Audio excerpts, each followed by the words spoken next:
મસ્ત સવાર પડી ગઈ છે, આ બાજુ ઉઠી જયું. Good morning. મહેકબેને પણ ફોનના દર્શન કરી લીધા છે, પણ વરસાદ તો એટલો બધો આવતો હતો કે વાત જાવ. મેં વિચાર્યું કે આજે ઓફિસે રજા પાડી દો અને વિચાર આપણે અમલમાં મૂકી દીધો. આ બાજુ મહેકે તગારું ભરીને ચા લઈ લીધી છે નાસ્તો કરવા, અને પપ્પા અને ભાઈ ગામડેથી આવ્યા હતા. મને લાગ્યું આમાં કાજુ કતરી હશે એટલે આપણે ફટાફટ બોક્સ ખોલ્યું, પણ આ બોક્સમાંથી કાજુ કતરી ન નીકળી. શાયદ બીજા બોક્સમાંથી નીકળશે, પણ આમાંથી પણ કાજુ કતરી ન નીકળી. મારું દિલ તૂટી ગયું. મને લાગ્યું કાજુ કતરી હશે, પણ કાંઈ વાંધો નહીં. મહેકબેનને આ બાજુ લાગી ગઈ હતી નજર, કેમ કે કાલે ડુમસ ગયા હતા, કદાચ લાગી ગઈ છે નજર ઉતારી. આ બાજુ અમારે કાલે બનાવવાના છે ઢોસા.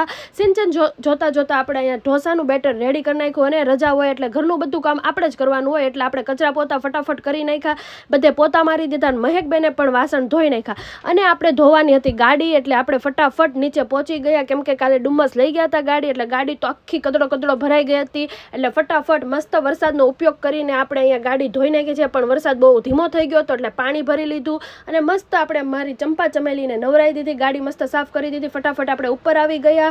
ઉપર આવીને જોયું તો રોટલી અને શાક હતું દૂધીનું, જે મને ભાવે ને. મહેકે દાળ ભાત ખાધા, અંકલ ચિપ્સ ખાધી, ને આ બાજુ મેં ઘી ગોળ ખાધું.